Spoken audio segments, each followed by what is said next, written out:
Hello everyone and welcome to 4 Plus. For a third time, we are going to be returning to the lair of the birds. No, not those. Not those either. There we go. Weird Birds. Weird Birds is an ARG created by Archisukis on Twitter, or commonly referred to now as X. Weird Birds involves dinosaurs and prehistoric creatures coming into contact with modern society, but they're being dubbed as these strange bird-like creatures due to their appearances. Weird Birds has 3 parts. The first 2 we've already covered on this channel, so be sure to check those out if you wish. They're not required to know what's going on, since each part follows a different protagonist in a different area of the country, but they do offer some additional lore and understanding to some small references here and there. They're also just very good stories, so I highly recommend checking them out. But as for a brief intro, my name is Mr. Ratio, and I shall be taking over from Mr. Plus and Mr. Minus for today's video. Be sure to kick back, relax, grab some snacks, and enjoy because it's gonna be a hell of a time. We're gonna have a hell of a time. Part 3 of Weird Birds begins with a post from our new protagonist, saying that they saw something pretty weird while boondocking in their van at Yellowstone. They show off a picture of 2 thylacines near Norris Geyser Basin off Grand Loop Road. Thylacines are also more popularly known as Tasmanian tigers or Tasmanian wolves, and they went extinct in the 1930s. The photos of these guys from back then don't look too dangerous, kinda cute looking, but as for what our writer sees in the fog, I don't think these ones are gonna be all that cute looking this time around. He questions why there are 2 presumed extinct animals roaming around Wyoming of all places, but that one of them seems to have a gnarly shoulder injury. But besides that, they're more curious than anything, and they don't seem to act too aggressive. He then posts that revealing their location was probably not a smart move, since these are highly sought after creatures, and he's got to figure out a way to capture them safely, and he mentions that his name is actually Gene. Gene's last post for the night is saying how he wishes he could stay out there and not have to go back to his banking job in New York, with a photo of the New York skyline. But what's most interesting in the photo is that the World Trade Center is in the photo. But from his replies to some other users asking him what year it is, he responds with 2023, yet the post was posted in 2024. So people start questioning if this is an alternate reality where 9/11 didn't happen, but Gene does make a response that the Pentagon was destroyed. So it's definitely some type of alternate world where, similar events are happening, but it seems like there's slightly different outcomes. The next morning, Gene posts that one of the tigers was killed by this dinosaur bird creature that he's never seen before. It killed and ate the one with the injured shoulder, and he has no idea where the other tiger is. Gene's pretty heartbroken and confused from the brutal killing, and he attempted contact with the local rangers, but he couldn't get a response. Deeper in the woods, he finds a strange creature that appears to have eaten a wolf of some kind. Gene concludes that something supernatural has to be happening, and he's gonna get to the bottom of it, as the Earth could be in danger. Later that night, Gene hears some yelps, and he finds the other tiger still alive, hanging out near his car. But any contact or sudden sounds, it bolts away. But he was able to get some good photos of it. Something in the night then begins attacking Gene's car, pouncing on it and trying to tear the car apart to get inside. Gene concludes it's not a person, thankfully, and it doesn't seem to be making any progress, so he's gonna try to get a picture of whatever it is. Peter, the raptor's here. Alan! Gene understandably is shocked to see this fucking thing peering at him, but he figures that this must be what ate the other tiger earlier in the day. Thankfully, his car is durable and it doesn't seem to be able to get in. The raptor continues to peep on Gene, and Gene hears something metal scraping against his car, so he decides to try to drive away. But his car's stuck. The wheels don't even move when he tries to drive. This fucker pulled a Jurassic Park raptor move, and was intelligent enough to use some kind of tool to jam the wheel into place. But the car's windows are bulletproof, so it still doesn't really have a chance at breaking in. Later on, something big slams into the car and brutally kills the raptor, breaking its bones and ripping its skin, and then multiple footsteps can be heard dragging the body away. Something's running duos out here, and they mean business. Gene's able to grab a photo of the culprits, and it's these 2 bear-sized canines eating the raptor. Gene manages to get a photo by cracking the window, and after seeing that, the window's gonna go back up. Wait, do you guys hear that? Is that a phone ringing? Whatever. The next morning, Jean finds what was jammed between the car tires, a crowbar. Now, equipped with a crowbar, Jean is pretty much the equivalent of Gordon Freeman. Lean, mean Jean, the whacking machine. Later in the evening, of all things to show up, fucking Alduin decides to make an appearance and flies overhead. Jean doesn't have the words to describe a literal dragon flying around in the sky. Dragons, dinosaurs, thylacines, what's next? That night, Jean's able to get a recording of the dragon hawk thing, making the terrifying but also kind of beautiful call.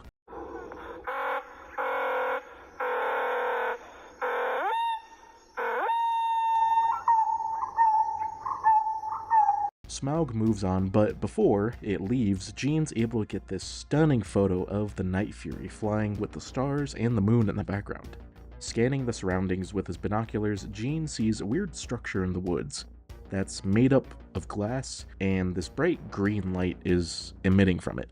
Or at least the camera only picks up green. The light itself is a multicolor.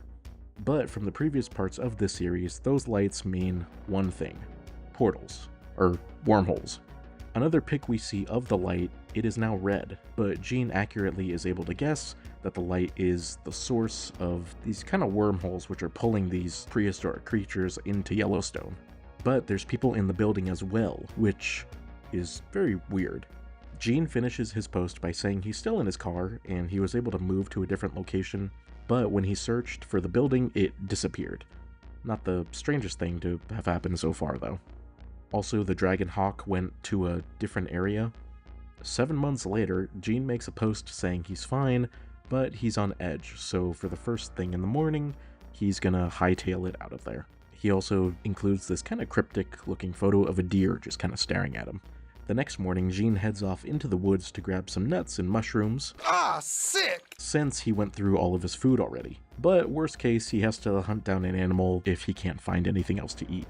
He's able to find a lot to snack on, but he can't shake the feeling of being watched by something.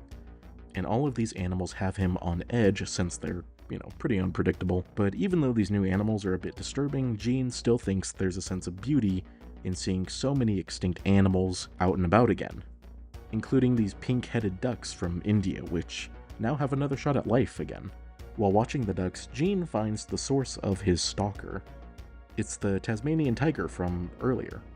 It continues to watch him, but she doesn't seem afraid of him, even though humans are pretty much the result of their extinction. Jean sees an airplane flying overhead, but questions why it would be doing that with a giant thing in the sky, but he ends up just kind of shrugging it off. Oh shit, Smaug is back, and it's chasing the plane now. Somehow it's able to keep up even with the crazy speeds. It begins dive bombing the plane, but the plane is successful in evading it. But they grow smaller in the sky as they fly farther away until Jean can't see them anymore. Again, he hears a loud and deep roaring from the forest.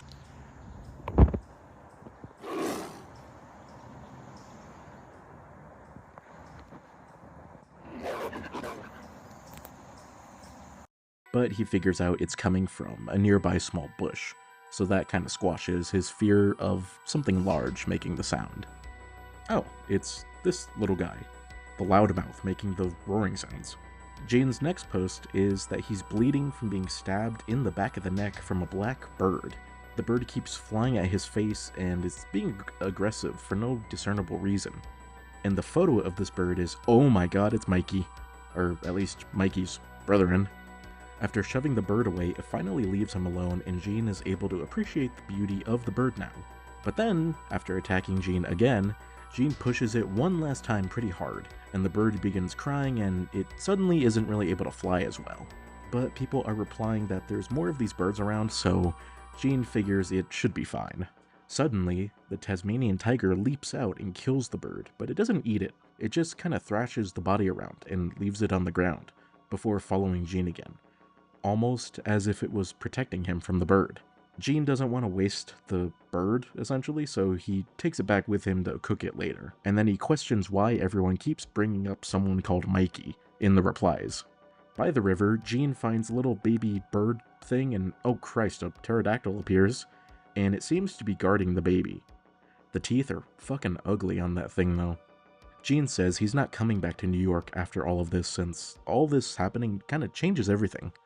After some minor encounters with other strange creatures, the plane and the dragon are back, but the dragon is finally able to damage the plane, and the plane goes down nearby, so Jean decides to find the wreck and look for any survivors. But after searching, Jean isn't having any luck finding the wreck, and the dragon lands nearby, and it's starting to get late, so Jean decides to head back to his car for the night. Jean questions what he's doing in life, but after today, he doesn't really want to go back, and essentially for the first time in a long time, he felt alive.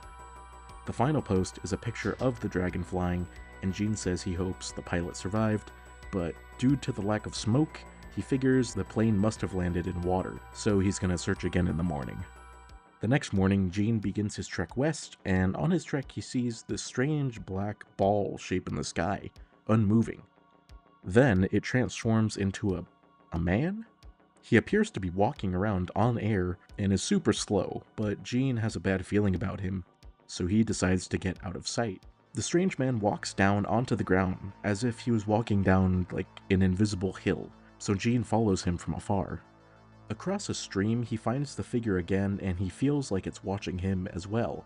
It seems to be wearing some kind of armor and a helmet, so Jean has his crowbar ready. As it walks, it seems to phase through the tall grass and foliage. Afterward, Jean posts an update that the strange man disappeared after phasing into the ground, and he was able to find the pilot alive, who is named Kyle. Kyle is shaken up a bit, but he's in good spirits. Jean doesn't want to leave, but Kyle understandably does, so Jean agrees to take Kyle back to civilization after they go get some food. Jean catches Kyle up on everything that's been going on the past however long it's been. Kyle unfortunately lost his phone in the crash, but he does have a gun with hollow point bullets, so that should come in handy. Jean says should he die for whatever reason, Kyle's description is a 5'11", 19-year-old with brown hair, pasty white skin, and blue eyes. If you come across him alone, you should probably pick him up, because that means that Jean is most likely dead. Kyle yaps to Jean about how he and his partner are here on a trip, and they're students, and blah blah blah, proper name, place name, backstory stuff. The next day, Jean updates that they've pretty much gone through all the food, but he's not really too worried since there's plenty to forage still in the area. Kyle calls out to Jean and they find a severed raptor head, most likely due to the birds of prey being known to do this in fights with others. Jean mentions that the previous night it was getting super cold and the plants are already beginning to turn, even though it's the middle of summer. And it seems like the animals are also noticing the change in weather as well.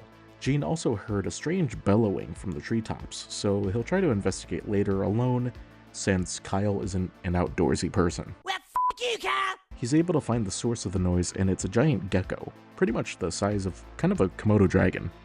Jean then says later on he gets a massive headache, which he figures is coming from the wormholes since he sees the lights of one nearby.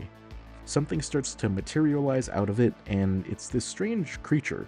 It seems transparent, and Jean can't make out what it is, due to his headache and the sudden nausea that hit him. The creature goes completely invisible and snatches a squirrel from a nearby tree, and Jean gets this horrifying photo of the creature before running away.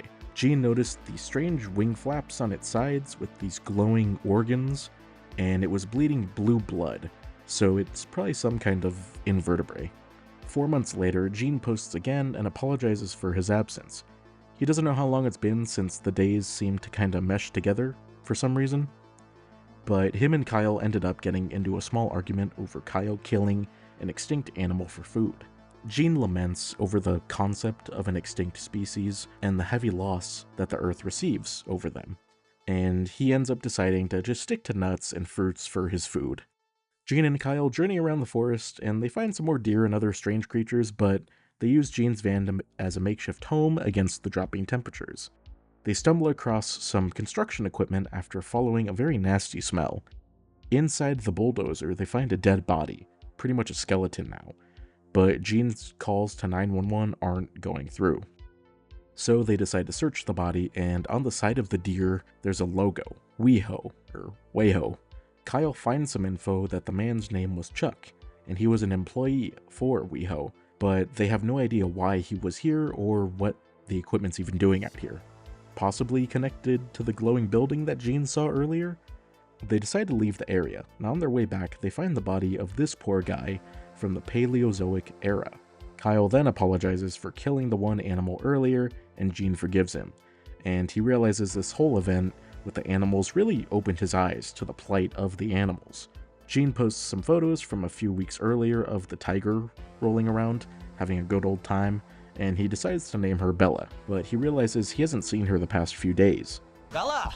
Where the hell have you been, Loka? That night, Gene decides to observe the dragon creature flying around, and he finds that it's able to run pretty fast on the ground, for being the size that it is. He does this while Kyle is asleep, and he's also able to get another recording of one of its calls. Earlier in the day, Kyle pointed out to Gene that there were some strange men heading their direction, coming from the bulldozer and that bunker thing that Gene saw earlier. They seem to have the same voice modulators from part 2, and it's pretty safe to say that Weho is up to something in this area. Gene hid in some bushes and he was able to record their voices. Kyle takes over for a few posts saying Gene is extremely helpful to have in this situation for surviving the whole ordeal, and he goes on about missing his partner Jamie, and he says hi if Jamie is reading this post. Gene returns and brags about being able to have taught Kyle how to start a fire, and how much work goes into starting a fire basically, followed by another recording of the strange men from when he was hiding in the bush earlier. The next day, Gene ponders the scientific name of the dragon creature and how to study it basically, when it suddenly gets attacked by another creature. This new green animal kept on slinging its claw-like beak at the dragon, but the dragon continued to try to intimidate the creature, and this whole fight begins getting really ugly, so Gene runs off. Kyle says he saw the same animal and airdropped some photos of the newly dubbed Shenlongsaurus killing other animals in the area. The dragon is killing anything it deems to be invading his territory, even herbivores. Kyle takes over again in the posts, and he describes how he had another near-death event besides his plane crash with the dragon. After the dragon killed the deer, it began tossing the body around, and turned, looked at Kyle, started making its way towards him, before a distant animal cry distracts the dragon and lures it elsewhere. Gene is intrigued by Kyle's interaction and keeps asking questions about the dragon, and Kyle mentions that Jamie would get a kick out of all this if they were there. Kyle is able to get in contact with Jamie, and Jamie decides to head out to them at Yellowstone. Kyle glazes both Jamie and Gene for a bit, and then he puts his full trust into Gene, and essentially relies on Gene for surviving all of this. Kyle suggests maybe meeting Jamie halfway, but Gene quickly shoots this idea down and says something along the lines of, "It's not the right time yet." So Kyle goes along with it, and ends the post by saying he loves Jamie and to be safe. Gene jumps on again and says that they need to make sure Belle is safe and sound before they leave anywhere, and that all these animals aren't monsters, just confused souls like the rest of us. Throughout the night, they continue to hear strange noises both from an unknown entity, the dragon, and the weird armored figure was floating in the sky again, watching Gene and Kyle. He watches them for about an hour, and then he walks away, essentially, into the dark. But Gene and Kyle still have no idea who he is or what he wants. But Gene thinks he's connected to the Weho people they've been seeing around. 10 days later, Gene posts an update saying it's continuing to get colder, and they've been seeing more strange animals. They haven't heard from Jamie at all. They call each day and there's no answer. And Gene also worries about Belle's disappearance. Do you guys hear that again? It sounds like a phone ringing, but I have no fucking idea where it's coming from. Strange. Kyle spotted another strange anomaly of a creature in the water. This weird, huge thing floating around. Gene heads to the body of water where Kyle crashed to try to find the creature, but instead finds this possum-like creature swimming around eating some fish. But replies deduce the other creature seems to be a Spinosaurus. I'll do anything, I'll do whatever it takes to...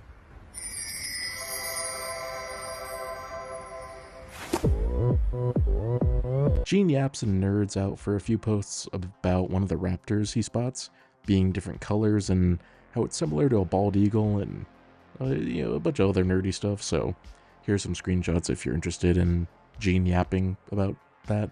Later, Gene spots this strange, large octopus creature with two big eyes. He shows a picture to Kyle, and Kyle says, "Oh great, it's New Udra," which Gene has no idea what he's talking about, but if Gene was cultured, he would get the reference from Monster Hunter Wilds. The weather continues to alternate randomly, snowing sometime, melting, warming up, and then snowing again. Gene finds the old Weho bulldozer, but it's been disassembled, and the corpse inside has been moved as well. But he has no idea why or what happened. He follows some footsteps in the snow, and hey, it's Belle. Belle is happy to see Gene again, and they find this strange pile of ash of something that was burned. But moving on, Gene finds what appears to be Jamie's car, abandoned in the snow. He hopes they were able to find civilization, or Kyle, and that they're safe. The glass is shattered on the car, and the door is heavily damaged, but there's no signs of blood, so possibly a good sign? The next day, Gene mentions he saw some of the suited men wandering around, seemingly looking for Belle, as they make mention of her on a call, but they don't spot Gene, thankfully. But the strange armored man was there also, and he most definitely saw Gene. But as usual, he does his normal just stalking, essentially, and then he continues to phase through any solid object. Gene makes it back to the car and tells Kyle about Jamie's car, and they begin going back and forth between the car, searching for any signs of Jamie. Gene pulls the ultimate, "oh no, anyway," statement when he talks about how horrible it is that they can't find Jamie, but how amazing it is to see all of God's creatures out here together again, and how beautiful nature is, and blah blah blah, just glazing all these animals. While searching, Gene finds the source of the mysterious call he heard a few nights ago. This fucking thing. I don't even know what it is or how to respond to it, but Gene seems to enjoy it, so go him. Kyle hops on and rants how Gene is being worrisome, since he seems to only care about the animals and how beautiful they are, and he doesn't really seem to care about Jamie, who could be in actual danger. And it seems that Gene also doesn't care that Kyle was almost eaten a few times and chased by the big dragon hawk creature. He says Gene is downplaying the severity of everything, and Jamie is more important than some stupid murder birds. Gene returns, and essentially he does exactly what Kyle was saying, and he continues to downplay everything, and he argues that this whole event is bigger than either them or humanity itself. Kyle gets upset and kicks Gene out of the car. Gene takes the opportunity to go explore, and he comes across some animals here and there, and he ends up seeing the Dragonhawk thing kill and eat a whole ass grizzly bear. On the way back afterwards, Belle and Gene find tracks on the ground that match evidence that was found earlier at Jamie's car, so it must be Jamie's tracks. After following the tracks, Gene finds a gruesome scene. What was left of Jamie was crushed and ripped apart by these huge geckos. They ripped limbs, crushed bones, and skin and muscle was just left in this pulpy mess. Gene says for how awful the situation is, he admires how the geckos were able to kill and eat a whole human, and he just finds it very interesting and just a prime example of like how beautiful nature is, essentially. Gene returns to the van but chooses not to tell Kyle about what he found, knowing it would essentially just destroy Kyle. Gene went back and kicked away the tracks, and by that point there was nothing left of Jamie. Everything was eaten. But he found Jamie's shoes nearby, so he decides he could stage some tracks that lead to a gradual disappearance, hopefully leaving it up for interpretation that Jamie was found, or got away, or something else that wasn't certain death. But Belle returns and he seems on edge, and Gene hears screaming, so he runs back to the van. The dragon creature was on top of the car, and it was able to tear and claw its way into the van, and it was going after Kyle. Gene has the gun on him, and he had the prime opportunity to shoot the creature. He hesitates as Kyle is screaming and trying to get out. Gene fires some warning shots in the air, but it does nothing. He stands there and watches the dragon, aiming his gun, but he's unable to pull the trigger. Kyle sees him standing there, doing nothing, as the dragon drags him out of the car and into the forest. Kyle is gone. Gene let him die. Gene says he has to live with that decision for the rest of his life, but ultimately, it came down to one human out of billions, or the last creature of an extinct species. Gene says you can call him or the animal monsters, but all he sees is a creature with a full consciousness trying to live, just like us. Between one human out of billions or the last Shenlongsaurus, he did what he had to do. The suited men then approach Gene and refer to him by his full name, and they tell him to remain calm. They then say they have a job for him. And thus ends Weird Birds Part 3. So there's a lot to unpack in this part, still more questions than answers per normal, but this time around we definitely get much less info, I would say, on the WeHo organization and what they want, or really just what they're up to. Gene definitely starts off with good intentions, and he has a lot of character, but his spiral into this insanity worship of these animals is scary, to say the least. His lack of empathy for Jamie, it's, not great, but to an extent, he never met Jamie, and it was Jamie's choice to come to Yellowstone, so, even though Jamie is warned not to. So, I can kind of look past him not really caring too much about Jamie, but it's the fact that he let Kyle just, die is like, it's pretty cold. But, I mean, out of all these stories, Belle and Mikey, honestly, they're the stars. But yeah, what did you guys think? How would you rate it against the other parts so far? Let us know in the comments and what else you would like to see us cover on the channel. I hope you all enjoyed your time here today, and I shall be on my way to watch some more Spinosaurus edits. Wait, you guys hear that again? I swear it's like a phone ringing. Oh well. Be sure to like, sub, comment, all that good stuff, and have a great day or night. Oh god, what is that? We stopped serving McBreakfast at 11. Can I get a McGriddle? Hold on, I'm getting a call. Hey, what's up, Grant?